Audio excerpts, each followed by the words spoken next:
Hi. Hey, Maura. Hey, Fran. Did you get my email yesterday? Should I try again? Yeah, let's try one more time. Okay, good. After the meeting, I'll try again. And Okay. Yeah. okay, thanks. Mhm. Morning, everyone.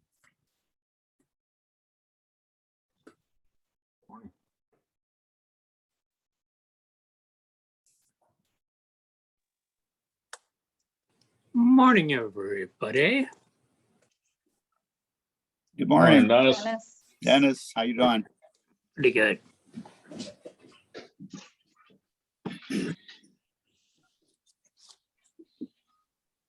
You're muted.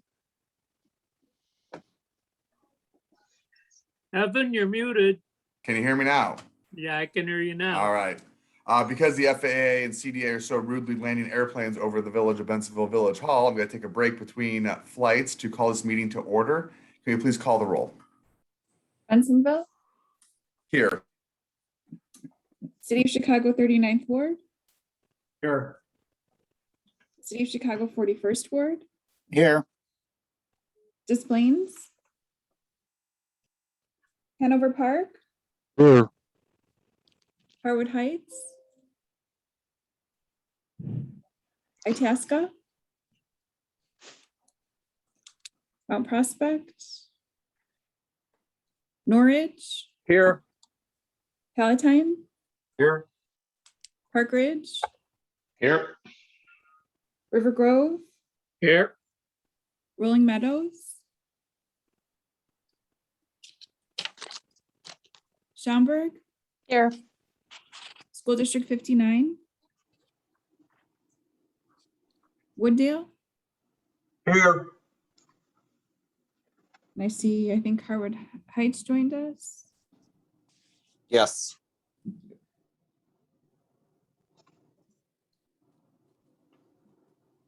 Okay, we're good. We have a quorum.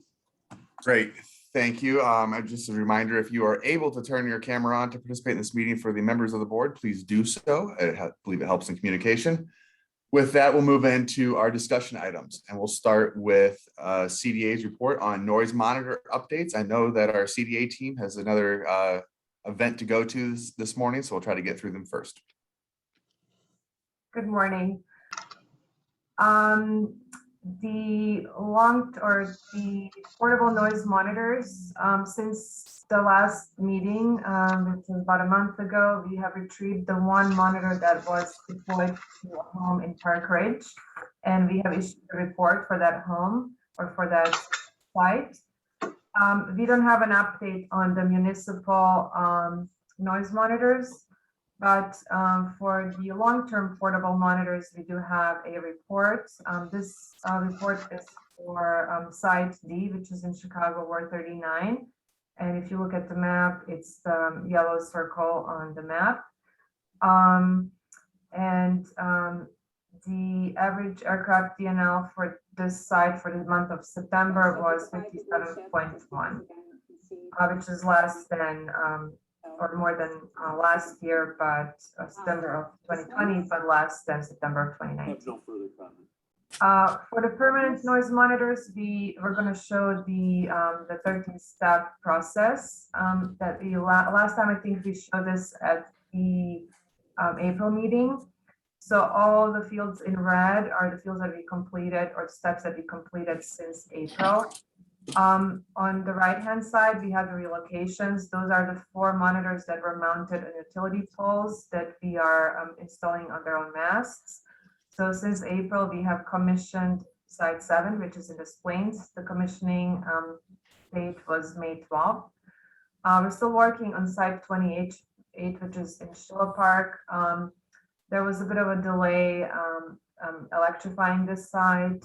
Comment had to come out a few times, but we finally have it energized on October 19th and completed installation on that same day, or the monitor equipment as well. And our consultant is currently completing the steps 11 through 13. We hope to commission this site this or next week. On the left side are the new locations. There are 7 in total. As you are aware, we added Site 45 in Niles, which is a bonus site, and commissioned that site on May 21st. In the center, there are Sites 38, which is in Ward 39, and then Sites 41 and 43, which are in Chicago Ward 41. These we haven't gotten to this year. Site 38, we had confirmed the site with the alderman, but then ran into an issue and we have to look at a new location. And then there's still need to the Ward 41 office to confirm the sites for locations for Sites 41 and 43. And then on the very left side, the first 3 columns are for sites 39 in Chicago Ward 39, site 40 in Chicago Ward 40, and then site 46, which will be the replacement for the long-term portable site D, which is also in Chicago Ward 39. We had a bit of a delay with the permit process. There's a new process. No, Vildana, we didn't have a bit of a delay. We had a long delay.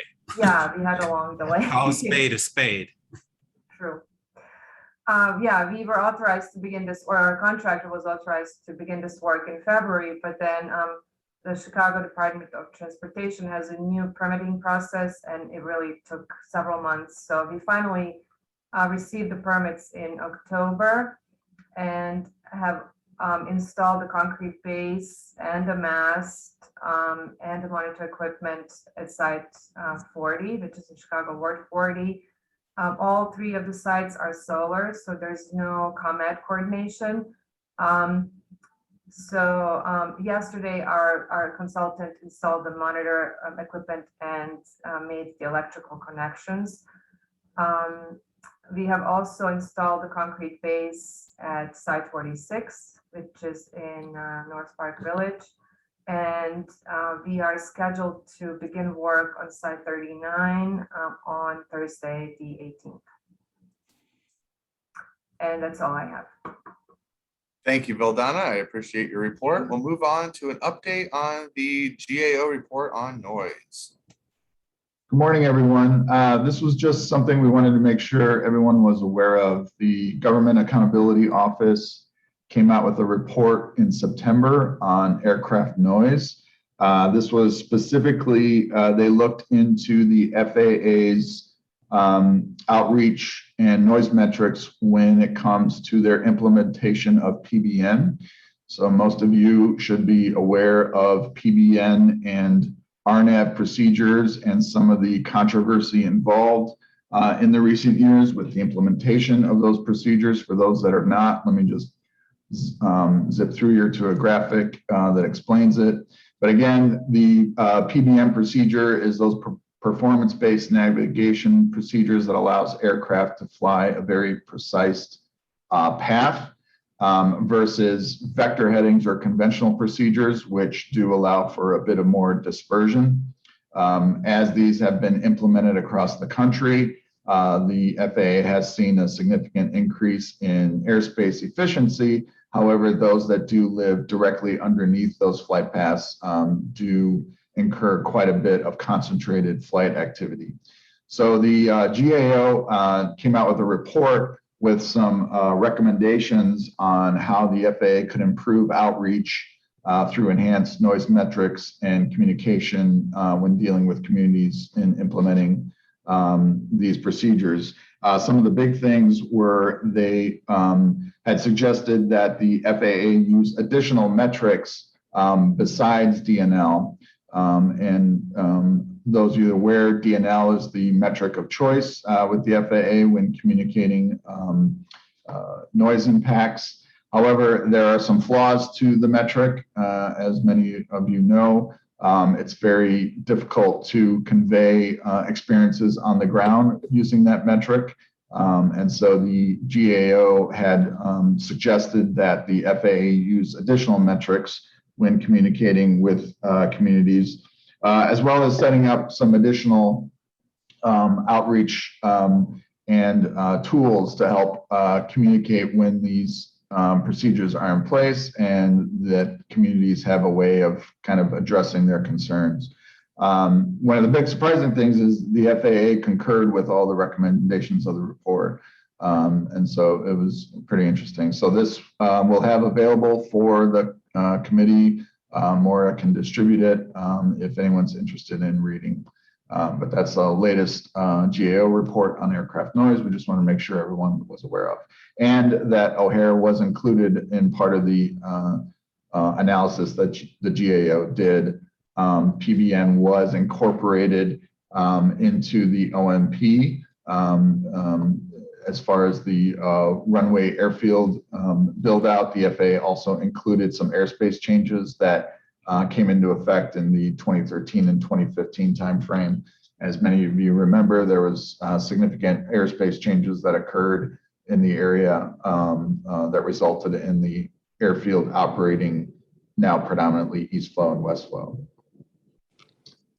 So that is the GAO report on noise. Does anyone have any questions for Ryan regarding the GAO report? Seeing none, I recognize I skipped the minutes. We'll get those after our discussion items so we can account for time of our CDA partners. So we'll continue on. We'll have an update on COVID-19 pandemic impacts. Ryan. All right, let me switch here to COVID presentation. So again, updating on the latest operation levels and passenger levels as related to the COVID-19 impact. Here we go. This is the daily national TSA checkpoint passengers through all the TSA checkpoints domestically. We're continuing to see kind of a leveling off where we were through the summer. And so we're about 80% of the passenger demand levels of 2019. However, we do see occasional days where those demand levels do come above where we were in 2019. And we're expecting increased demand, of course, next week with the Thanksgiving travel week. But so far for 2019, we've seen a good recovery, but still leveled off at about 80% of 2019 pre-pandemic daily passenger demand levels. This next slide is the O'Hare specific TSA checkpoint throughput of passenger levels updated through October.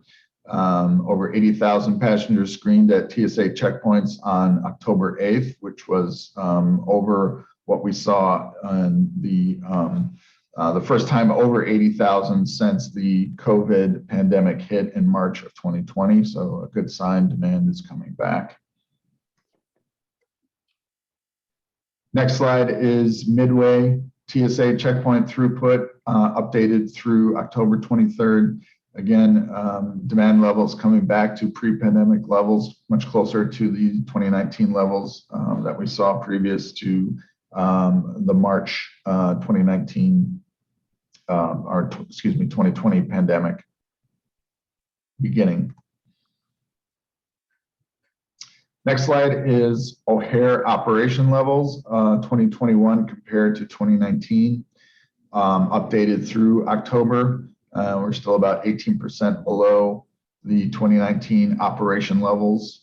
But again, the demand, we did see a strong demand increase through the summer, but it did level off into the fall months here.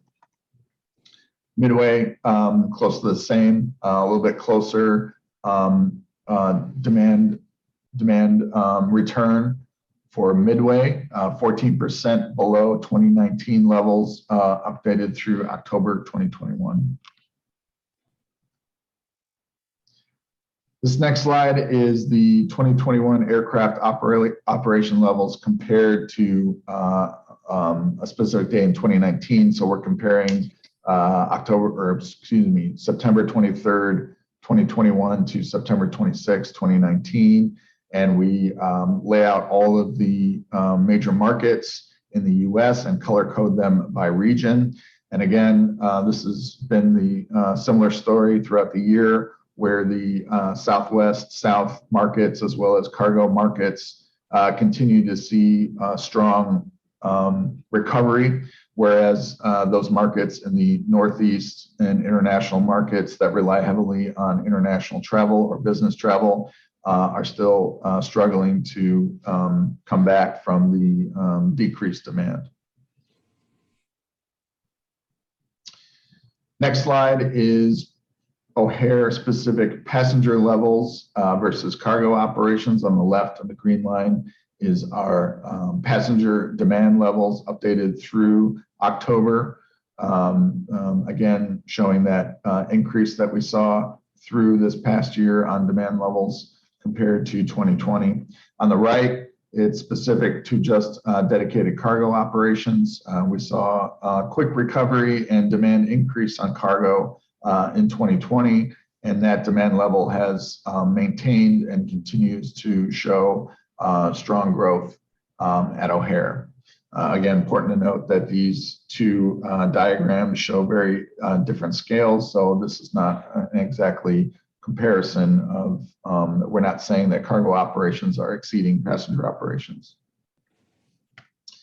And the last slide, again, the aviation system has seen many shocks and has recovered every time, this one being one of the most significant shocks to the system. But as we've been showing in these slides, recovery continues to occur and demand levels continue to resume and come back to where we were pre-pandemic levels.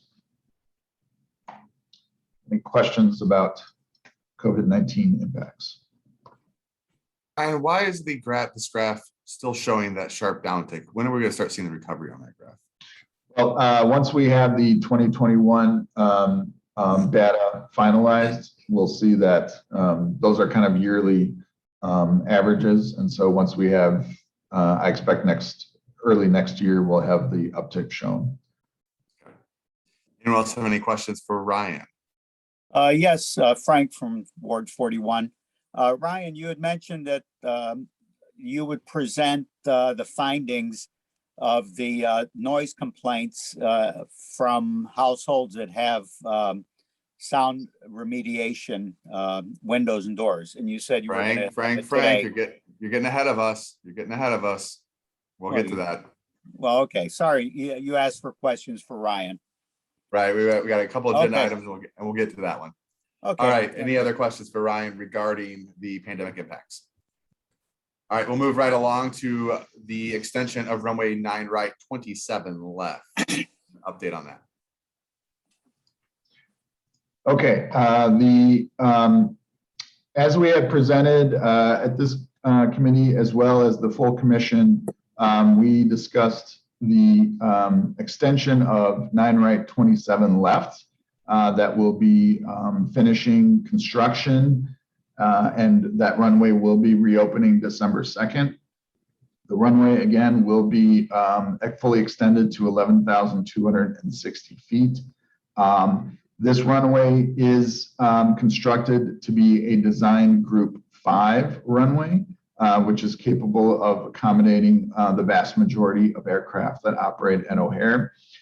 This is not a design group 6 runway. The design group 6 runways are designed to accommodate some of the the largest aircraft in the fleet. And the committee chair did note that this may be an issue not only for technical committee, but as well as flight quiet committee on the implications of 9 right, 27 left only being group 5. And so we wanted to talk a little bit more about that. And so currently at O'Hare, with the OMP build out, we have 2 runways identified as airplane design group 6 runways, and that's 9 center, 27 center on the north airfield, and 10 center, 28 center on the south airfield. And so the FAA, as we've talked about in Airport 101 and 201, sets the standards for airport design.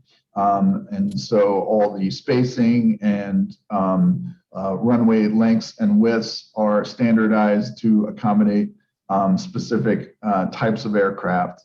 The design group 6 is really for the very large Airbus A380, as well as the Boeing 747 800s, which are some of the largest aircraft in the fleet. Now, the airport, although it has 2 runways specifically designed as group 6 runways, which can accommodate all aircraft, including those very large aircraft, the airport also, with the FAA, has modification, what they refer to as a modification to standards that allows for the operation of group 6 aircraft on other runways that are not designated as group 6. Not only runways, but taxiways as well. And so this is it is not a permanent modification, but it is temporary, and occasionally, I'm not sure what the frequency is, but it comes up for renewal on a iterative basis with the FAA. But it does allow for, let's say, the Boeing 747-800 to operate on other runways besides 9 Center, 27 Center, or 10 Center, 28 Center. The modification to standards is not necessarily a guarantee that will be in place. However, the airport has operated with that understanding with the FAA for many years now, which allows those aircraft to operate on the airfield and not isolated to 1 or 2 runways. So we just wanted to clarify that, although I stated that the runway will be Airplane Design Group 5 runway, there are other runways that are able to accommodate Group 6 runways. But currently 9 right, 27 left, when it opens on December 2nd, is a Design Group 5 runway. All right, I think it's an important point. We were always told that we just have to build out the north airfield and it will mimic the southern airfield, but that's just not the technical case. And I think we need to do a better job conveying that to not only our residents, but also important groups like the Fly Quiet Committee. Because when we're trying to design these runway configurations, not all runways are created equal. Does anyone have any questions regarding the design group of 9 right, 27 left? Evan? Yes, go ahead, Art. Yeah, Ryan, could you help me understand what makes the one runway a 5 and the other one a 7? It's not just the length then. There has to be other. No, it's mainly the width. So a Design Group 6 runway is 200 feet wide. So both 10 Center, 28 Center, and 9 Center and 27 Center are 200 feet wide, where 9 right, 27 left is 150 feet wide. Okay, thank you. Do we know why we decided to not add an extra 50 feet of pavement just to make a Group 6? I cannot speak to the specifics. However, for 9 right, 27 left, there is a proximity to the terminal core there that would adding additional width, then in turn adds additional width needed for the taxiways, and then you start incurring into the actual terminal area there on the south side of 9 right, 27 left. But there are many factors that go into that decision. And I'm sure that was one of them, including just the operational efficiencies and what is the actual need. And so I think we did look at, 747-8s. Right now, there's about, on average, about 14 operating daily operations a day. 5 of those are during the flight quiet. And so I'm sure the city had to take that into consideration, whether how many runways are really needed for Group 6 aircraft. Yeah, Chairman, I'll add to that. I would agree with Ryan. When the OMP airfield was conceived in the early 2000s, 15 plus years ago, I think the city determined that we could definitely add length to 9 right and 10 left. But for various reasons, it was decided not to add width. And I think Ryan's correct. Once you start adding width to the runways, you're then encroaching on the taxiways, and the taxiways have geometric design standards just like the runways do. Now, that being said, when we determined we were going to build 2 new larger runways, 9 Center and 10 Center, because we were essentially demolishing existing infrastructure, we knew that we could add both length and width to the new runway. So the new runways are built to that standard. And I think there's another aspect, which is 2 of the 8 runways are Group 6, and that accommodates the demand for the Group 6 aircraft that are in the fleets.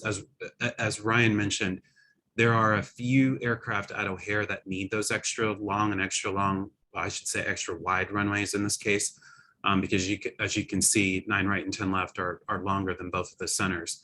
But there aren't as many aircraft that need that Group 6. So like I said, all those factors went into play when the planning was done in the early 2000s. Hope that helps. It does, and I'm going to sound like John Giles on this though, but why the heck would you build the wider runways over residential non-compatible land uses when you could have built the wider runways over industrial land uses? So Chairman, remember, it goes to what land is available on the airfield, right? So yes, there's consideration of that, but it also has to do with what physical, constraints do we have? So I always get in trouble with my engineers when I do this because I'm not an engineer, but am I silly to think that 9 center and 9 right are further apart than 10 left and 10 center? So therefore applying 50 extra feet of pavement to the north of 9 right would still be more distance than the distance between 10 left and 10 center? Let me get you the details. We've got that on our fact sheet, so I'll look that up while we continue. Okay. Again, I'm not expecting you guys to change anything. It just is frustrating. Ryan, the fact sheet we just did for 9 right says 9 center and 9 right are 1,200 feet apart. Is that correct? Sorry, 9 center and 9 right? Yeah, doesn't our fact sheet say 1,200 feet apart? Damn it, I bet you this meeting started at 9. I believe it's 1,600. I think it's 1,600. Okay, Yeah. Chairman, I'll look that up while we continue and report back in a minute. Thank you. All right. Any other gripes regarding runway extensions? One One last, yeah, thanks. So I think the big issue is kind of, again, late in the game, that we were originally, I think that we were all led to believe that these both sides of the airport were interchangeable, and this 50-foot difference then becomes a big issue because they technically are not interchangeable, meaning that if you go to the north airfield, then you're going to be limiting aircraft, and the argument would be that we can't land aircraft that needs a class 6 runway, therefore we're never able to use the north side of the runway for nighttime or fly quiet. Is that a true statement? No, I'm sorry, Alderman.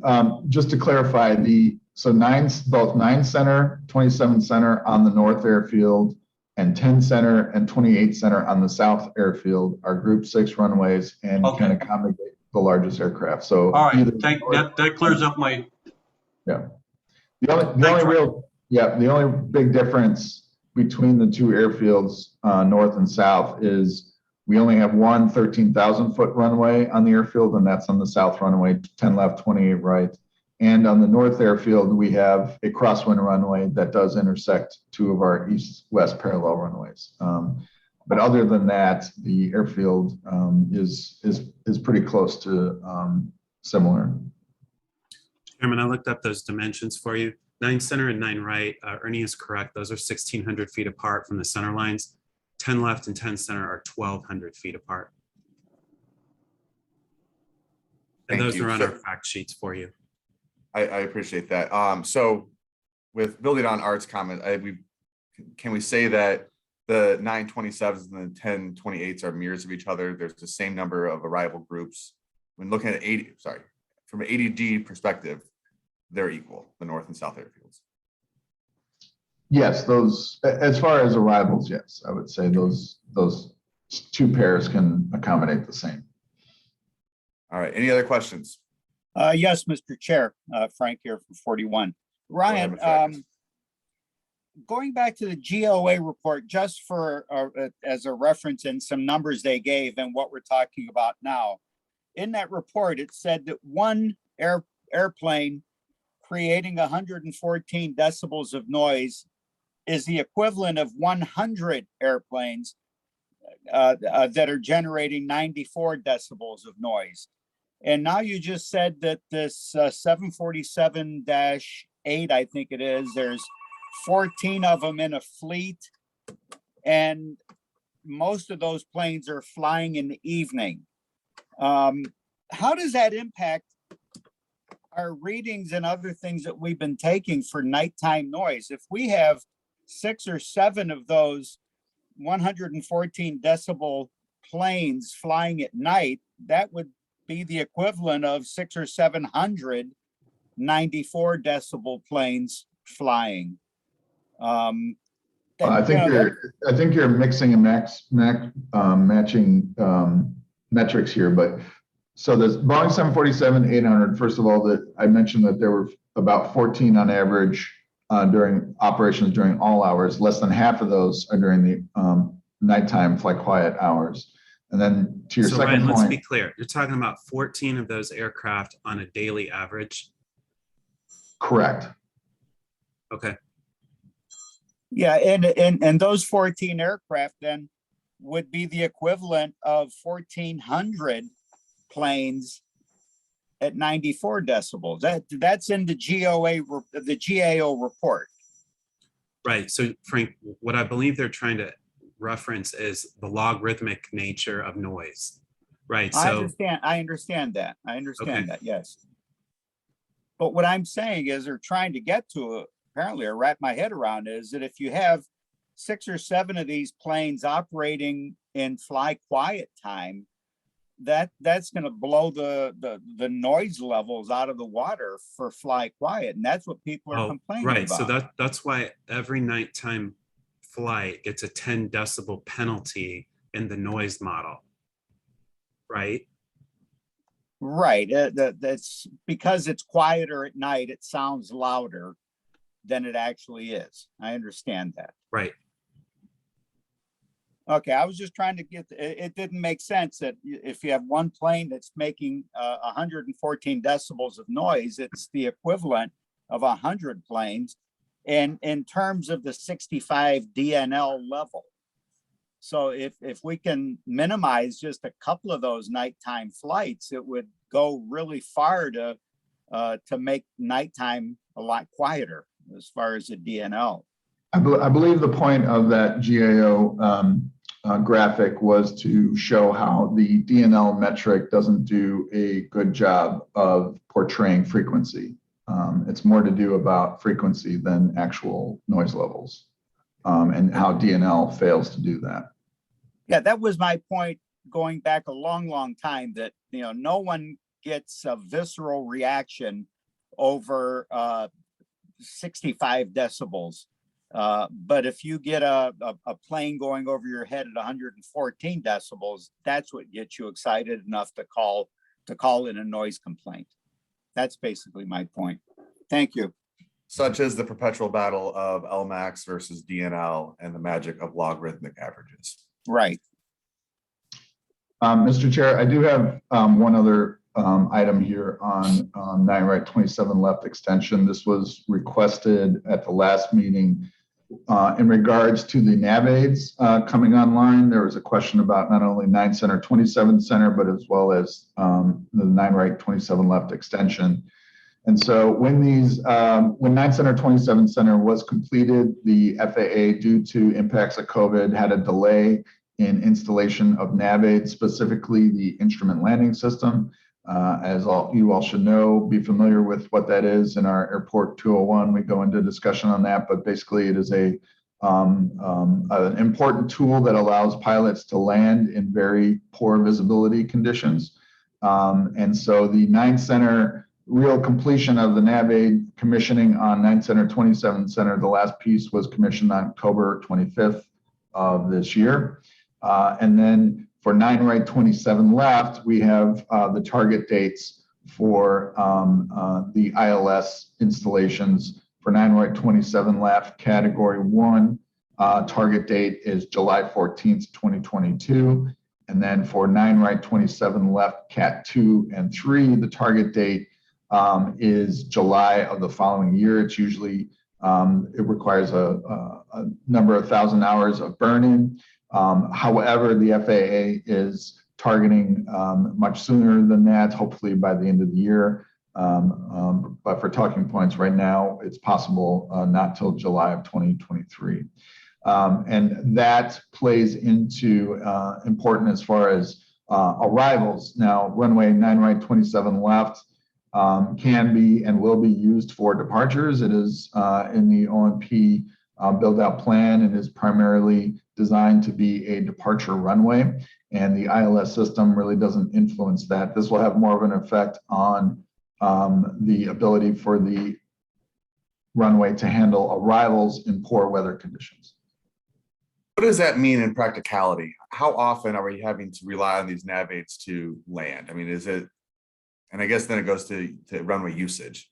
What is this lack of nav aids impacting on usage? Well, really, it does impact at night. There are many nights where visibility comes down, that the ILS will be needed. And there's many weather events, whether it be haze, fog, or rain or snow. I don't have the exact number of times where visibility comes down to a point where ILS is needed, but I will say that the FAA really hesitates using a runway heavily, or at least being in the plan for the day, if that runway doesn't have the appropriate navigational aids to handle all the weather conditions. And so just for feedback for CDA, FAA, and anyone who cares, it's frustrating from a civilian side when we hear that a runway is being commissioned, we have a celebratory activity marking its usage, and then it's actually not used for a period of time thereafter. Well, Chairman, to be clear, it will be used for departures. It just won't have full capability. And that's why we wanted to share this with you, because the ILS is critical for arrivals. And that's why it's kind of this phased approach, just as it was for 9 Center. So that's important to make sure everybody understands 9 Center will be, 9 Right will be used in both directions for departures. It's the arrivals that'll come later. And I think this commission gets that. I think we're technically savvy enough at this point to understand the differentiation between CDA and FAA. I just worry that the general public at large, when they see a press release from CDA about the commissioning of a new runway, they think that runway is fully utilized, and it's not. Well, we need your help to make sure that people understand that that's not the case. So we're happy to prepare, take this slide and expand it if that's helpful. Like if you need us to come up with a few sentences and turn it into a paragraph, we're happy to do that. Trust me, Chairman, we too are frustrated. All of us are frustrated. The construction team, the operations team, we want this done, and everybody's working hard to get this done. But in the meantime, we just need your help to make sure that the homeowner expectations are clear. And with all due respect, I think that's the help I'm offering you is you get the CDA in the city of Chicago, the ones issuing the press releases, patting themselves on the back for the completion of the runway. And it's a sub note that the FAA hasn't finished their work on it. Understood, Chairman. Thank you. Anyone else for the extension of runway 9 Right 27 left? And now we can move on to Mr. Ikes's. What, Evan, I think Alderman Woods had a. Oh, Yeah, I'm sorry. Are you still there? I had my mic muted. Yeah, one quick question. So I appreciate all this stuff. I do to get the calls because my residents do recognize that it's not being used and are complaining because of just what Evan said, the chairman said, that, we had the celebration that it's open, and then we see that in critical times when it's necessary to lower noise, it doesn't actually get used. So can anybody speak to the fact that none of this construction's been a secret? Everybody's known. I'm in the construction world, so I don't get that there's a 3-year lag, 2-year lag, whatever the lag is, an extraordinary long lag between the runway getting actually built and then becoming 100% functional. And I get COVID was out there, but the whole world moved on construction-wise. Buildings were built, roads were built. Obviously, these runways were built. How come this is so far behind? Chairman, I'll get an answer from the CDA construction team and we'll report back. Ryan and I are not the construction engineers. All so right. I appreciate that. I'm not, and again, Really, that's a question for the FAA. Who's the Yeah. FAA?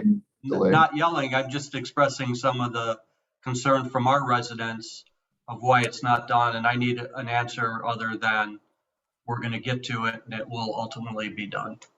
Thanks, Aaron. Yes, Alderman. Alderman, remember that the pavement is done. We just need to finish the navigational aids. It will Right. be used for departures in 3 weeks.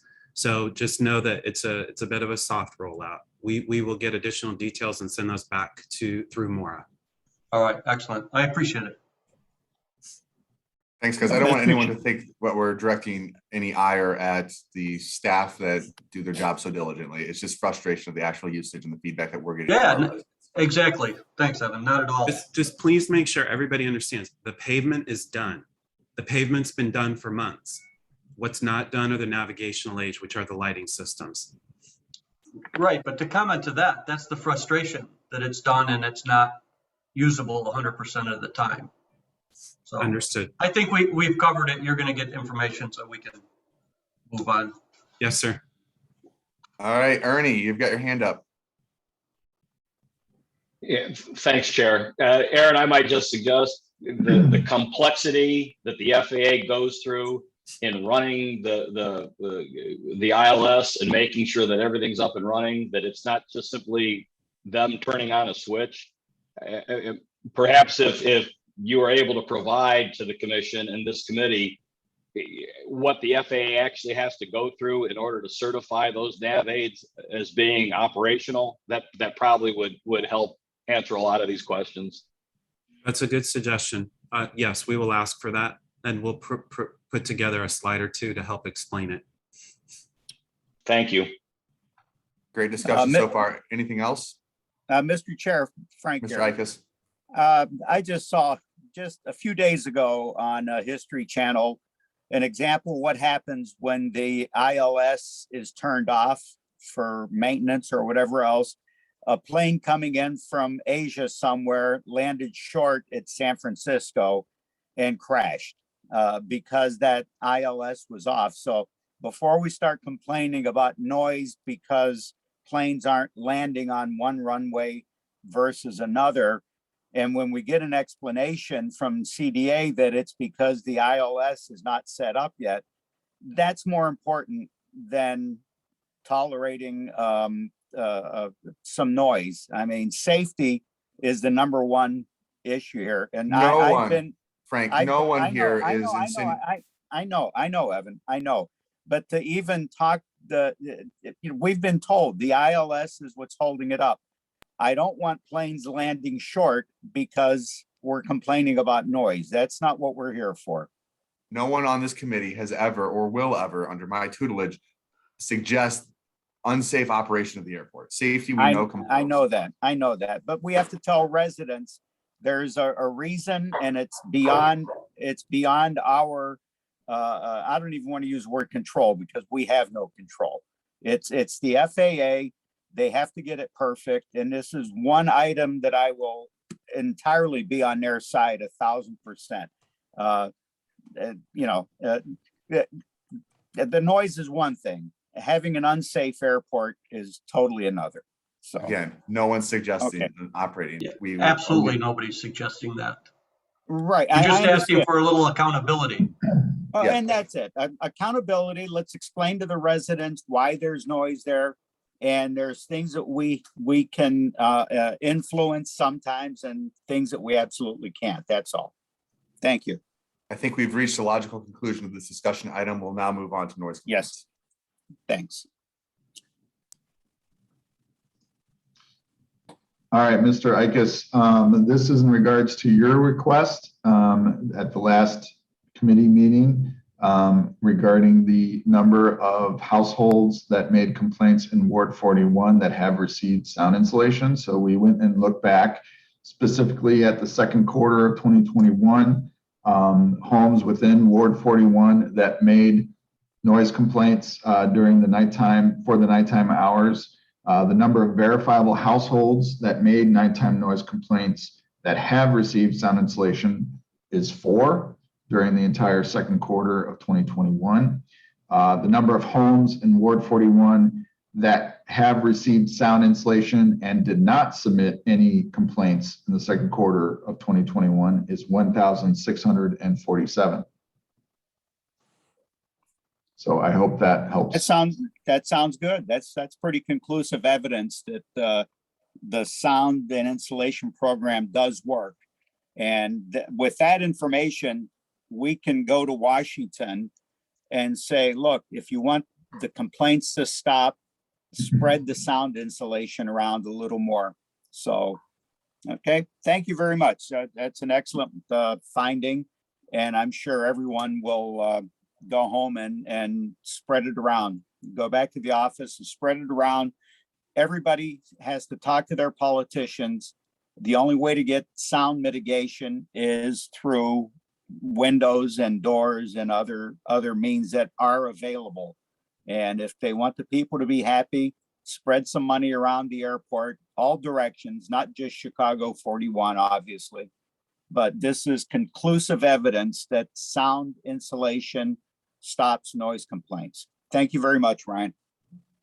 In addition to that, we wanted to let everyone know that the CDA has started a trial outreach in regards to noise complaints, and the top 3 households that made the most number of complaints have been outreach to. The Department of Aviation did reach out and contact all 3 residents, offer additional information as well as a number of resources for them to learn more about how the operations are affecting their home, as well as an invitation to speak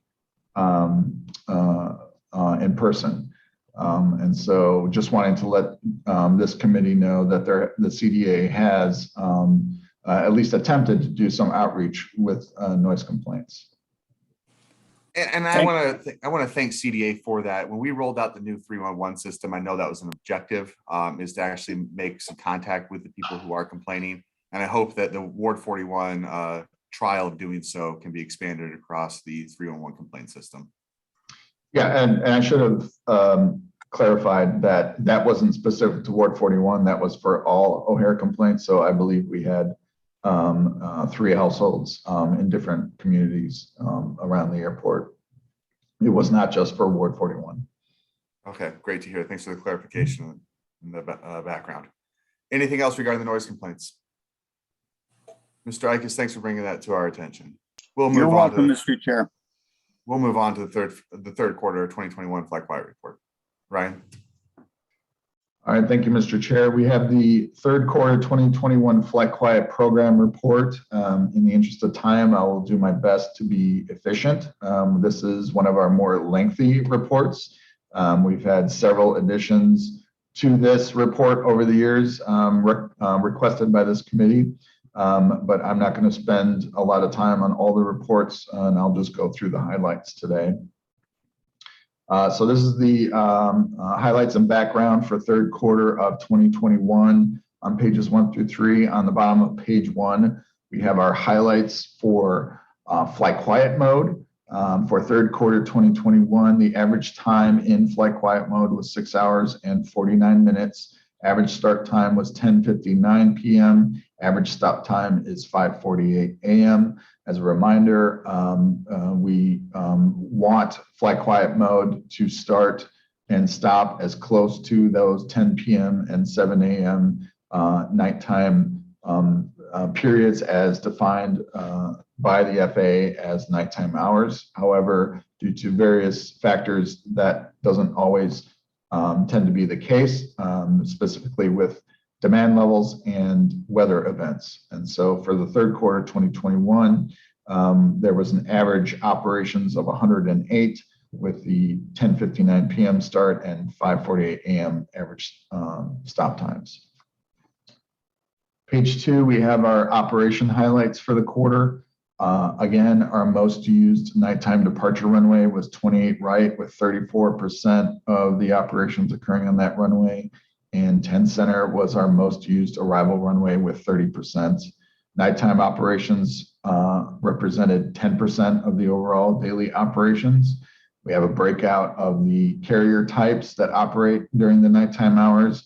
United and American cover the vast majority. 43% of the operations during nighttime are handled by those 2 carriers. Dedicated cargo represents 26% of the total operations during flight quiet mode. Page 3, at the top of page 3, we have our average deviation for our nighttime departure flight tracks. For third quarter 2021, 79% of the flights stayed within that half-mile deviation of our preferential flight paths. So a solid B plus, but again, a little bit below the excellent scores that we have seen in the past. The previous quarter report, we did not see that great of a report as well. This committee did ask for the CDA to look into it further. We will be speaking with the FAA to get their feedback on adherence to the flight paths.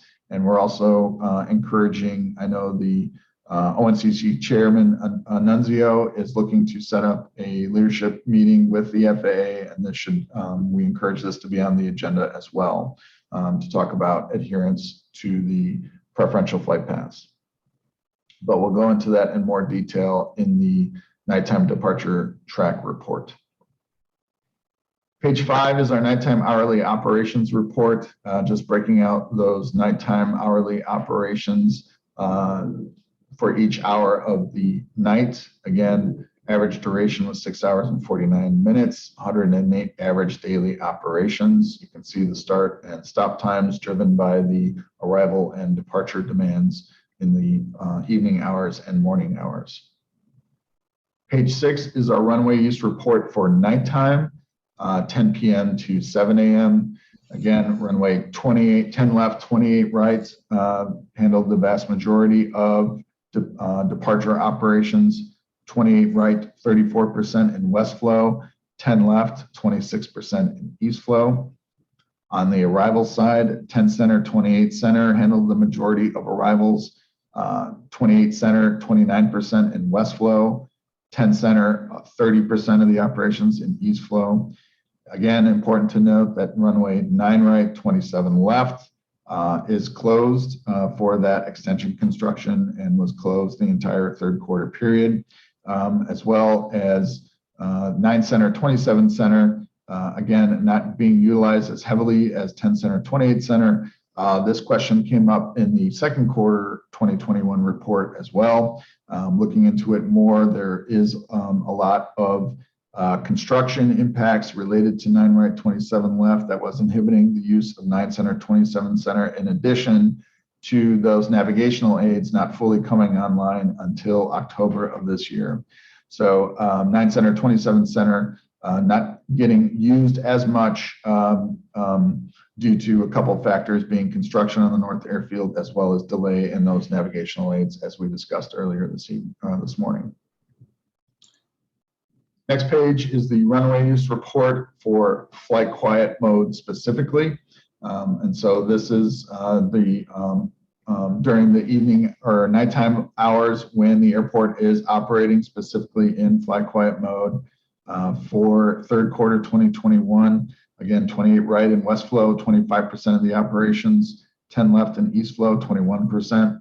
We did see departures on 9 center, 19% in east flow, as well as some operations on 4 left and 2 left.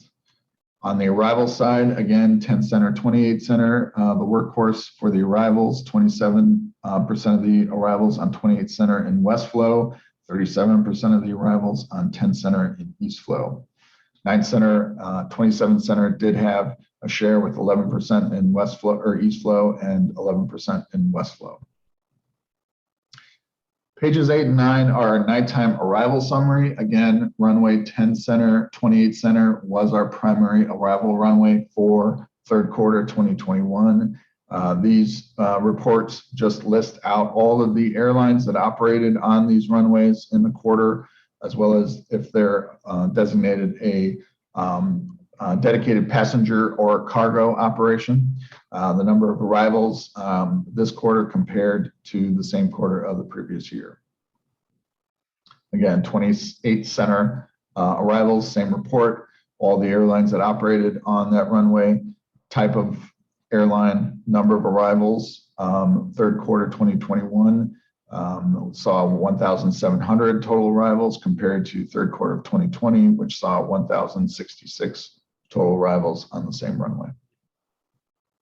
Page 10 is our nighttime preferential flight track summary report. Runway 10 left, 28 right was our most used departure runway for the quarter. The report Again, lists out all the airlines that operated on the runway, the number of departures, and their average deviation in nautical miles from that preferential departure flight path. For runway 10 left, that is a runway heading or straight out preferential departure flight path. And we saw excellent adherence to that with an average total for the third quarter at 0.24, so well below that half nautical mile or less metric. We do see a couple oranges and a red. However, the red is only for 2 flights by Qantas Airways, so nothing really significant there as far as deviations on runway 10 left departures. Next page is nighttime preferential flight track summary report for runway 28 right, going in the opposite direction. Runway 28 right has a 290-degree vector heading preferential departure path. That's a turn to the north. For the average for third quarter 2021, we saw 0.32 average deviation on nautical miles from that preferential flight path. So still fairly good, below that average half nautical mile or less. We do see a few yellows here, but no major reds indicating major deviations from that preferential flight path for the third quarter 2021.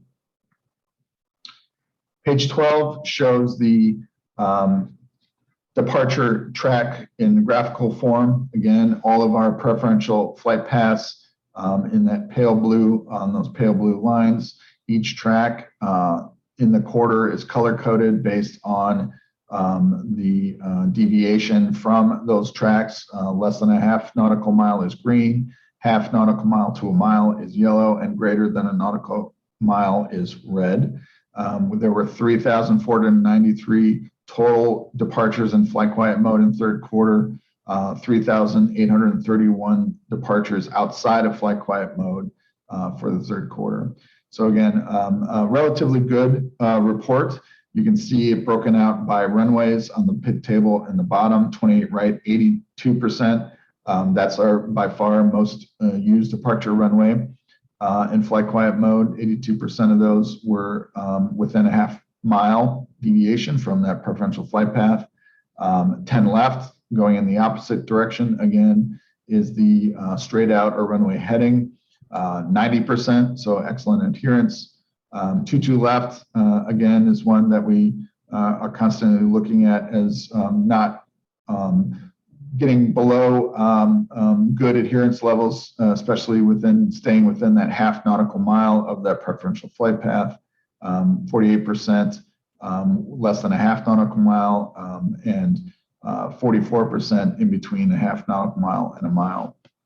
This specific procedure, the Flight Quiet Committee is looking to, for lack of a better word, fix in the next Flight Quiet program to help address adherence to that preferential flight path.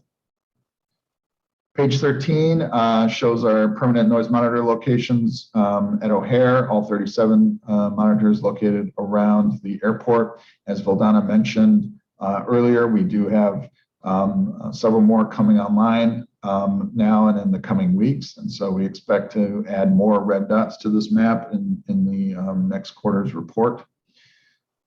The page 14 is our nighttime aircraft noise report. Again, this report uses the aircraft LEQ metric since we are only talking about the nighttime hours of 10 p.m. to 7 a.m. rather than the aircraft DNL metric, which is a 24-hour metric. For third quarter 2021, we have the LEQ levels for all of our permanent noise monitors and comparing those levels to the same quarter of the previous year. As we mentioned in all of our reports right now, we are comparing post or at least recovery levels versus pandemic levels. And so we fully expect to see majority of the monitors in the red, which means they have shown an increase of at least a decibel or more compared to that same quarter.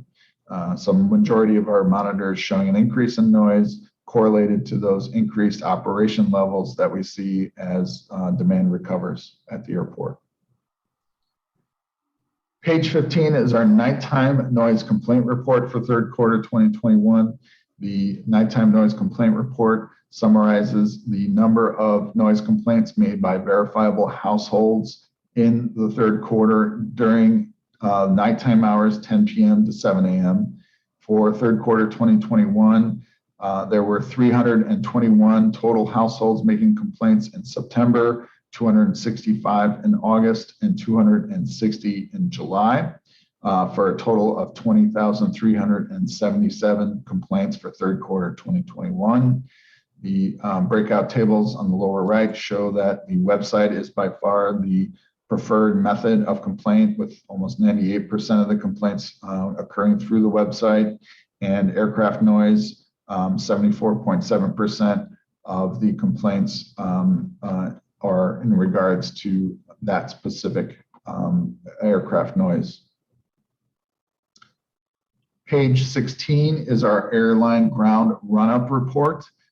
This report shows the number of ground run-ups that occurred in the quarter, whether they occurred within our ground run-up enclosure or outside of it at one of our alternate locations. This report is for all run-ups that occurred regardless of time of day, so it's not just nighttime.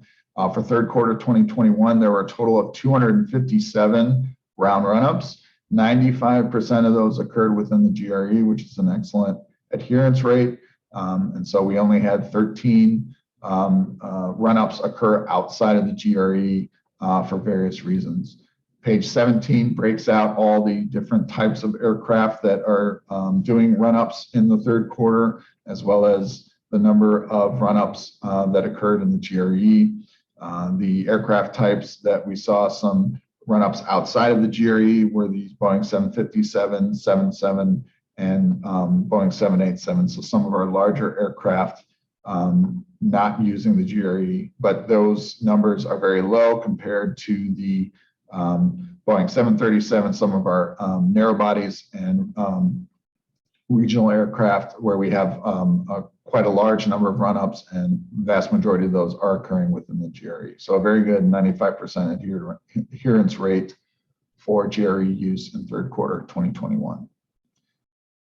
And finally, the report, we have our flight quiet daily log where we list the actual start and stop times of flight quiet mode for every evening in the third quarter. So if you're interested in seeing when the start and stop time of flight quiet is, the average duration, and the number of arrivals and departures for each night, this report is provided in the back.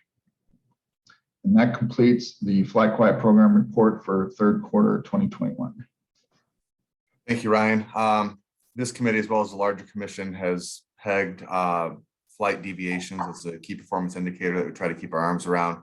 We saw it in the Q2 flight quiet report. It was a concern. We still see it here. In my business, we call that a trend. So we really just want to reiterate back to LMB, CDA, to figure out what's going on there and what can be done to resolve that. Yeah, and then, yeah, we need to, we'd like to speak with air traffic, and we'd like ONCC to be part of that conversation with air traffic to find out more about these deviations. All right, we always try to have time settled goals. When are we looking to do that?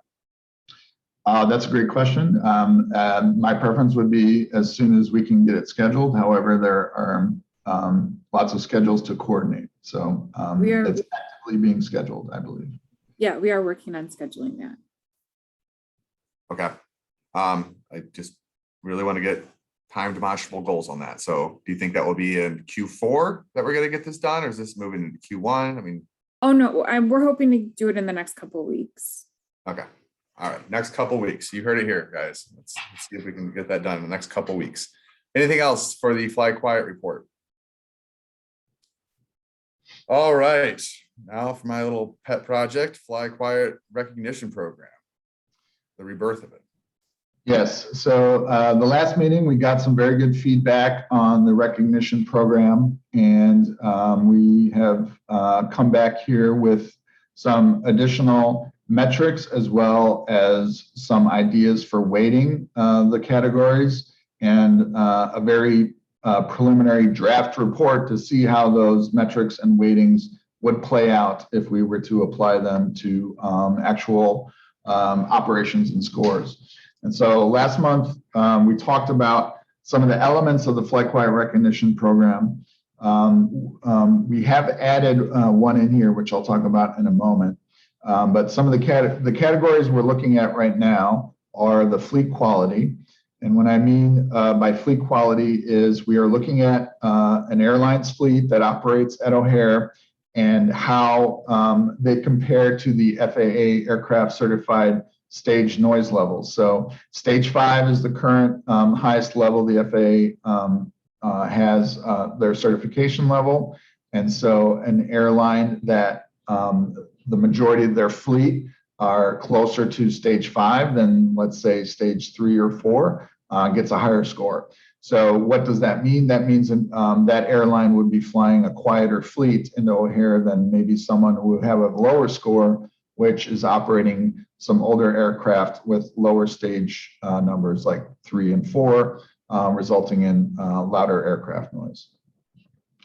A new category that we're kind of floating out here today is tied to that fleet quality. So when we have fleet quality, we're giving a grade to the airline on how quiet their fleet is. Now, the other side of that is, let's say we have an airline that doesn't necessarily have a great fleet quality score. However, they're starting to purchase new aircraft. And so we wanted to give some points to airlines that are starting to replace those older aircraft with the latest and greatest, those new next gen aircraft, the Boeing Max, Airbus Neos, the Dreamliners that are really state of the art engines that are much significantly quieter than the majority of aircraft that are flying today. And so this was a category that we have included for consideration as an element in the recognition program. So for fleet quality, at this point, and when we're talking about weighting, these are all up for discussion and easily changed. But for fleet quality, we're looking at a 20% weighting score. For next gen aircraft incorporation, 10%. The next one is this committee had requested airline schedule be considered, and when we're referring to schedule, how often the airline is operating during the nighttime hours versus daytime. And so the idea being an airline that operates majority of its schedule during the day would get a better score than an airline that operates majority of its schedule during the night. And so this weighting would be 20% for consideration. The next category is preferential flight tracks, which you're all very familiar with. And basically we would take those average deviation scores, translate it into a percentage score, whether how the adherence to those preferential flight paths, we would consider anything less than a half nautical mile, basically an A or a good score. So the closer they are towards those less deviations, the better their score is. And obviously, the greater the deviation average is, the poorer the score is. And so for this one, we gave the highest weighting of 40%. And then finally, our ground run-ups. The ground run-ups, wanting to encourage operators to perform all of their ground run-ups as able within that ground run-up enclosure. And so the ground run-up is a final category to be included for consideration in the elements. And it looks at how many run-ups were performed during the period and how many of those were done in the GRE. Now, there are some nuances to this. One being there may be legitimate reasons why the airline was unable to utilize the GRE. One, it was in use at the time. And two, there are certain weather or wind conditions that would prohibit use. So we want to make sure that we're not dinging anyone for things that are outside of their control. If their intention was to use the GRE, but they were unable to, maybe the GRE was down for maintenance. So we're looking at the data to make sure that the score reflects those situations. The other part, and we'll talk about that once we get into the draft report here, is that the vast majority of airlines that operate out of O'Hare don't do run-ups. And so you have a set number of airlines that are actually doing ground run-ups when meaning they are performing significant amount of maintenance at O'Hare that require engine run-ups. That number is relatively small compared to the vast number of airlines that operate at O'Hare. So we have a bit of a discrepancy there.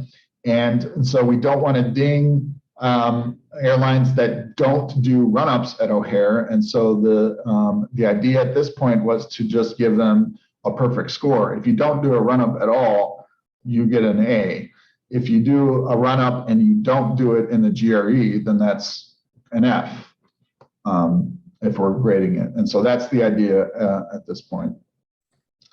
So are there any questions first on these categories and how we're measuring them before we move on to how that might look like in an actual scoring of airline operations? So I'll lead off. My just hot takes looking at this are GRE is probably a little bit too high. I wouldn't mind moving that down to 5%. I don't think anyone's ever been woken up by a ground run up. I know from my house, you can hear them if you're outside, but you go inside and close the door, you can't hear them.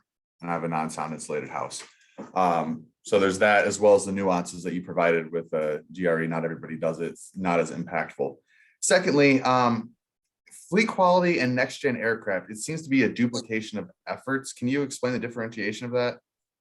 Yeah, so you may have an airline that operates, let's say they get a fleet quality score of 80%. And then you have another airline that gets a fleet quality score of 40%, but that's because they're just starting now to replace their older aircraft with some of the newer ones. So the thought is to just at least encourage or give a bonus to airlines that are really buying the latest and greatest rather than replacing aircraft with maybe not the latest and greatest, but some newer aircraft. And so it gives a bigger bump for like really investing in the latest technology rather than replacing some aircraft, old aircraft with less old aircraft, if that makes sense. So, but how's that different? What's next gen aircraft? How does that differentiate from fleet quality? I guess I'm missing that. Well, I guess it comes out to when you're scoring it, if an airline only operates, let's say they operate 10 operations and 2 of those are next gen aircraft, their fleets, that may not play out in their fleet quality score, and it would give them a bit of a better score if you include the next gen aircraft. Again, this was just an idea that we thought maybe a way to encourage not only replacing older, outdated, louder aircraft, but replacing them with the latest and greatest aircraft. Again, this is totally. Yeah, I mean, so we're putting 30% on a CapEx item, which are lowly ONCC. I'm fearful that the MBAs at United and American really aren't going to care about that when they're doing the long-term strategic planning for budgetary purposes. So I think that may be weighted too high. I'd like to see airline schedule go up, and I'm still, maybe we can figure out a way to combine next gen and fleet quality into one category, because it does seem like we're it's the same picture. Okay. Aaron? Is there another question? Aaron? Yep. Sorry. Not so much a question, just I think reiterating my point from the last meeting, and Ryan, you may be getting to this. What I'd like to do is establish a program, but then have everyone be open to making modifications. My concern is that there are obviously like key players at O'Hare that we are looking to incentivize into working with us to achieve our goals. And with some of this, I just want to make sure that there aren't unintended consequences. So like airline schedule comes to mind, that, you know, you're going to have carriers who are catering to kind of the business and international travelers where they're going to have some of those overnight flights. And I think discouraging that is absolutely something we should be doing. But I also want to make sure we have movement within the program and can celebrate successes instead of maybe having some of these larger carriers feel like the program's stacked against them, and then we don't have any interest from them in engaging. So I I'm interested to see what Ryan's got for us next. And otherwise, I just would echo a lot of what Evan said about fleet quality and next gen aircraft and the GRE being maybe less important. So thanks. Yeah, I mean, for the flight schedule aspect, I really think that the way I'm envisioning this is if I'm a airline planner, it's those shoulder hours that we've talked about for so many years where it just keeps encroaching on that fly quiet period. And we don't have these we have later and later starts and earlier breaks of fly quiet. So if we could do anything to modify the shoulder hours, hopefully that airline schedule section would be it. Again, I would like to see that moved up, GRE moved down, next gen somehow combined with fleet quality and points allocated to schedule. Mr. Chairman. Mr. Woods, Alderman. Yeah, thank you. So on the I'm with you on combining the fleet quality and next gen, and that could just be a product of grading the fleet, that the next gen aircraft get a higher grade in the fleet mix of their. I mean, we could create that just by the grading system itself and combine those two line items. I think would be a good thing. Yeah, and it also comes down to what's operating at O'Hare. I mean, you may have some very quiet aircraft that operate between New York and LA, but you're flying MD-80s at O'Hare. I mean, that's what, I don't care what else you're doing in your fleet. What's happening in my backyard? Right. Another excellent point. I should, that's an excellent point, Chairman, and I should clarify, all of these categories and measures are just for operations at O'Hare. This isn't taking into consideration what they're doing anywhere else in the world. These are only their fleet operating at O'Hare. Okay, that's helpful. Thank you for that clarification. So I guess with giving you the direction, we may want to just resort some of the points, and I'll let you guys use your smart big brains to figure out the best way to do that. We can move on to yes, and I think maybe so. Before we start looking at the draft report, you know, some of the takeaways, obviously reshuffling some of the categories here and the weighting, but addition, I think what we can do is maybe come up with a way to see how different, at the next presentation, more of a live kind of viewing of how these factors might influence scores. So you can see how maybe, you know, some of the smaller airlines might be able to improve, or at least airlines that aren't getting a good score, what they could do to improve, to see if it is, to Ms. Rovis's point, realistic to see an airline actually making progress in the direction that this committee wants it to do. So that's something we'll definitely look at, a way to further this discussion. So this right now is just again, very draft report. I'm going to talk through it with you. And so we had established that in order to be graded, that an airline must have an average of at least one operation per night in whatever period we're looking at. For this, we just decided to use second quarter 2021. We have the data done. So we're just looking at that time period.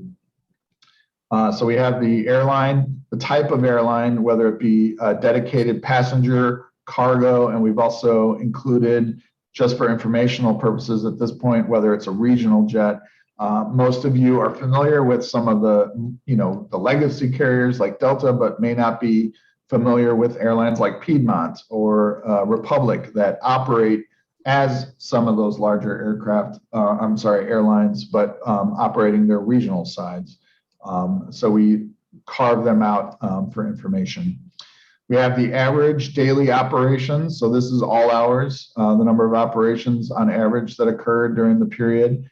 The average nighttime operations.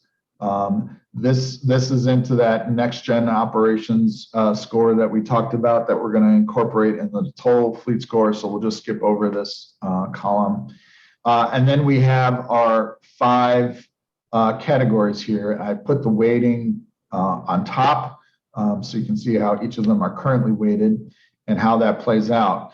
And so total fleet quality score, again, looks at the fleet that's operating at O'Hare and how close is that fleet to the stage 5. So this looked at it as like 76% of the aircraft operating at O'Hare for Delta Airlines is stage 5 certified or comparable aircraft, versus if you look down, maybe 60% for a cargo airline, or 85% for Frontier. The night operations score is, again, that percentage of operations, total operations that are occurring at night. And so this is a bit of you think of this score as a reversal. So basically this is saying 86% of Delta Airlines schedule is during the daytime hours, whereas 14% is during the nighttime hours. So you'll have some airlines here like SkyWest, 95% of the operations are during daytime. Some of the, go down the column here, 28% of UPS, or 25% of Volaris, or even 0% of Viva Aerobus, who is a Mexican carrier. All of their operations occur at night, so they got a 0% in this category. Next gen fleet score, again, that was how many operations are occurring with those next generation aircraft. That's something we're going to fold into that total fleet quality score based on the feedback we got. So we'll skip over that column. Preferential flight track score, again, very straightforward. We averaged out the average deviations for each airline, and their score is based on, is their average closer to less than a half nautical mile or none to the preferential flight path. And you can see that some of these airlines get very good scores. Now, Piedmont Airlines only had on average 4 operations per night, but their deviation score was almost dead on. And so that really put them up towards the top of the list as far as if we're looking at airlines that are doing the best. And then the GRE score weighted only 10%. Again, if you performed 0 run-ups, you get 100%. If you performed 1 run-up, you get 100% if that occurred in the GRE. If you performed 1 run-up and it was outside of the GRE and not for a legitimate reason, then you get a 0%. And so we do have some airlines like Atlas Airlines that did perform run-ups outside of the GRE without a valid reason, so they got an F per se on that metric. And so once we average and weight everything out, you'll see as we have it currently weighted, Delta Airlines comes out on top for a total weighted score of 83%. So as you look at it, they have 26 on average operations per day. Only 3.6 of those are during the nighttime hours. They have a very good preferential flight track score. Their nighttime operation score is very good, as well as their fleet mix quality score. So based on the weightings, as you see it now, that kind of brought them up to the top. And then you'll also see Frontier Airlines in there, United Airlines, and all those metrics playing a role in where airlines lay out. And then if we look at the bottom, we have some of our carriers. I guess Air Wisconsin stands out. They have 102 operations, but really what did them in was their adherence to their preferential flight paths. Only 50% of those nighttime on average were within those deviations. So they got hit on the deviation score. Any questions on this kind of preliminary breakout here? Yeah, I'm pleased to see the distribution. We've got some legacy carriers and some regional carriers are all competing for top spots. That's good to see. Foreign carriers, cargo's pretty far down, which I think we all expected. So initial blush is that I like it. We'll have to just change those weightings a little bit, make sure we don't screw ourselves in that mix. Karen, your hand is up. Yes, thank you. This was really helpful. So thank you, Ryan. I think understanding kind of how this might shake out certainly helps me understand it. In looking at some of the information that was pulled together on some of the other programs, I also like the idea of providing like additional awards. Like obviously we can release the report card, but the idea of recognizing like most improved, even if they're not at the top. I think San Francisco had like a chairperson's award that, Evan could reserve for, an airline who maybe addressed their GRE issue, and maybe it only moved them up a few spots, but kind of that positive reinforcement and public recognition for airlines who are making an effort, but maybe are not going to get themselves to the top of the list. So I just think, doing more than just this set ranking to maybe recognize some of those airlines who might be in the middle of the mix, but making efforts would also help supplement this as well. I agree with you. And then also, just because we are trying to use this as the carrot rather than the stick, maybe even breaking it out into having the cargo, the regional, and the primary legacy carriers into different awards. That way we can at least hopefully entice Kalita Air to try to maintain their top spot as cargo carrier, knowing that they'll never compete with Piedmont Airlines. Yeah, I think what we're, the next time we get together and look at this, what I'd like to do is one, obviously incorporate the feedback we've gotten so far, but also kind of do out kind of a live kind of demonstration on possibly modifying the weightings just to see how that affects the scores, as well as grouping them out separately. So you can see the legacy carriers, how they score on their own compared to each other, the regionals compared to each other, and the cargo carriers compared to each other. I think it would be interesting to see how those play out and what's really driving the scores when you look at it kind of apples to apples with each of those categories. Right, and then I could foresee us doing a press release for each of those different awards, and so then it's more, they don't cost anything for us to give out, right? So let's break them up and give them out. Any other valuable feedback that we can discern from the committee? Yeah, Mr. Chair, Frank here again. Yes, Mr. Ickes. I'm one of the newer people on this commission, so please, just go along with me on this one. How long has this recognition program been in effect, and what tangible results have we gotten as far as improvements in any of these categories from any of these airlines who have received this award in the past? We're actually creating the program from scratch right now. Oh, okay. So we're the groundbreakers here. Well, yes and no. Previously, years ago, there was an awards program in place that is defunct, but now we're like a phoenix from the ashes. We're putting a new rating together. Okay. All right. Nothing to go back on. Thanks. So, Chairman, Mr. Alderman Woods. Yeah, thank you. So I looked at, I'm still trying to understand what we're going to accomplish. I know some of the stuff that we'll accomplish, but looking at, Seattle Tacoma's program, and looking up some of the data they had over there, and one of their third quarter report for 21 this year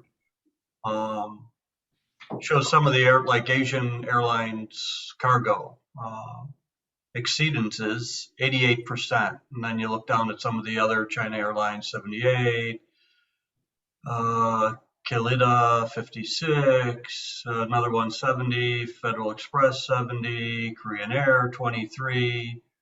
So there seems to be, and I like what we're doing. So you look at the top of the pile, and that's all good. But the bottom of the pile, which aren't playing nice in the sandbox, are creating the noise and creating the issues. What are we going to do to address that? So I like awarding the airlines for doing good things, but this is going to bring to the forefront all the bad actors, if you will. And while we're trying the carrot approach as opposed to the stick approach, is there a future stick for those that don't want to play nice? Great question. I think there's a couple approaches to that.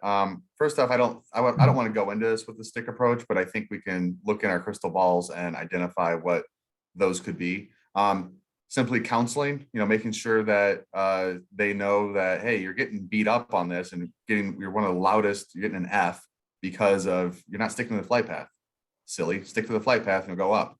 Also, if all things being equal, if I'm looking at a Delta Airlines plane ticket and a United Airlines plane ticket to the same destination at the same price, I'm going to pick Delta Airlines because, hey, they're doing good. They're keeping it quiet out there. So we can always work with our pocketbook. Okay. I think also to add on to that, in anticipation of the new Flight Quiet program, this will, in my mind, help to at least get the word out about the program, continue to be on an annual basis, remind, there's a lot of changing hands in the industry. Maybe you'll get a chief pilot or some other manager level that's not familiar with Flight Quiet, and this program will continue to bring that in front of them and remind them that this program is ongoing, and this body, the ONCC, is very active in watching adherence to the program, really taking ownership of this program and being involved as much as you can.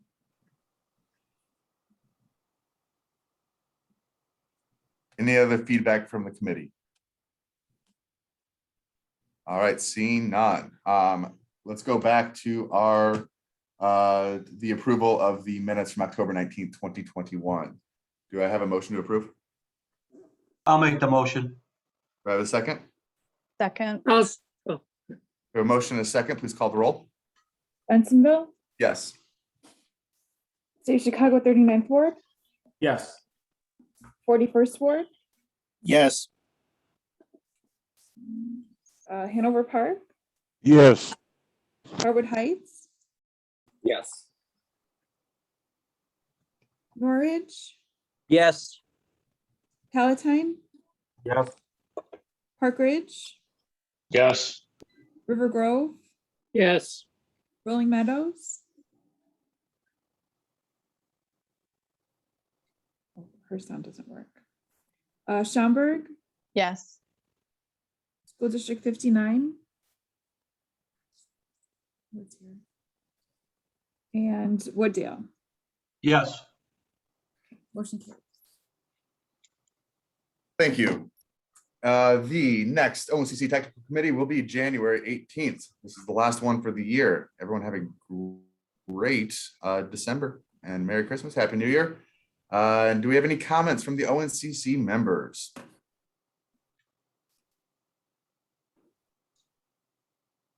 Maura, do we have anything on your end? Not from members. We do have an audience request. All right, we'll move right into that and comments from the audience. Dan That's me. requested. I'm on. Dan, you're good. Oh, you have a comment? I'm shocked. I figure I'd wrap up the last tech of the year. So I have a couple comments and a question at the end. Just my observations on the 9 right 27L nav aids. That is a designated fly quiet runway, at least in this interim condition. So where I would see the greatest impact being without those nav aids is whether they'll be able to use that runway at night until those nav aids are in place. The announcement that coincided with that I guess I'm surprised doesn't get as much attention is the utilization of 10 right, which is the southern runway, that offset approach through Bloomingdale, Skims, Itasca, then Wooddale and Bensonville, which according to OMP was to get 0.9% of daytime arrivals in East Flow, whereas that announcement indicates it's now a runway in one of the 2 preferred configurations. And so what that means for utilization beyond December 2nd, I guess we don't know, but I think those residents are going to be justifiably upset if that does constitute a significant change. Just a comment on the awards. The flight tracks, which account for at least 40% as you're currently assigning, if I understand correctly, seems to penalize for anything less than an RNAV track. I would actually suggest that the deviation penalties start at the current plus or minus half nautical mile. I guess I fear what would happen is you're going to penalize particularly the larger aircraft, which already have difficulty meeting the current 290 heading. and really encouraging them to fly dirty, so to speak, because particularly with an intersection departure, unless you can start your turn before that heading, your chance of actually making it without taking aggressive bank angle and or thrust, I think is relatively low. So perhaps it'd be worth investigating that current 290 heading by aircraft type to see who is making the heading within that plus or minus half nautical mile and what the fleet mix is. For the GRE, I guess my recommendation would be to break it out as a separate award. I think that alternate location, which I understand to be the preferred location near Des Plaines and Rosemont, is a significant impact to those communities. And it's really the lowest hanging fruit that can be achieved. And it's no secret that United Mainline's the chief offender. That's been for all the quarters I've looked at it. And I fear they get a pass if they can offset that score, only being 10% of the total score. My last item, sorry for taking so long, sort of a follow-up from last month on the new monitors and how they're displayed in the ANMS report, specifically those 2000 OMP model values. I looked at the FAA EIS and they analyzed the study area, study grid of 0.2 nautical miles and a lattice grid of 0.6 nautical miles. And it seems like all those noise monitors, the new ones and or relocated, would fall within that grid. So is there any reason that we couldn't add that 2000 OMP modeled value to those monitors, the current ones, and when the others come online? I guess that's for Landon and Brown. Yeah, no, we haven't forgotten about that comment, and we are looking into that. We didn't have that ready to talk about today, but that's something we're talking with Aaron to see how that can be incorporated. Okay, so I think it's important. Some of those residents have waited now over 7 years to at least have a benchmark when those monitors do come online that's comparable to the existing. Thank you. All right, thank you for your comments. You introduced a new phrase to my lexicon, flying dirty. I was aware of riding dirty, but this must be the equivalent for air travel. And then for the 9 right, 27 left comment, I think for all intents and purposes, fly quiet, if we approve it in first quarter of 2022, that's the review period of the FAA is more than enough to account for the delays in getting that equipment up and running, hopefully. Does anyone else have any other comments from the audience? I appreciate the feedback, and we will seek a motion to adjourn. I'll move so. Thank you, Dennis. Do I have a second? I'll second. Hanover Park. Thank you, Alderman Kunkel. Please call the roll. Bensonville, Yes. 39th Ward, Yes. 41st Ward, Yes. Hanover Park, Yes. Harwood Heights, Yes. Norridge, Yes. Palatine, Yes. Park Ridge, Yes. River Grove, Yes. Rolling Meadows, her sounds off, but she says yes. Schaumburg, Yes. School District 59, and Wooddale. Yes. Motion carries. Motion carries. Thank you. The meeting is adjourned. I appreciate everyone's time. Have a great holiday season. Happy holidays, everybody. Merry Christmas. Merry Christmas, Happy Happy New Year, holidays, Happy Merry Christmas. Thanksgiving.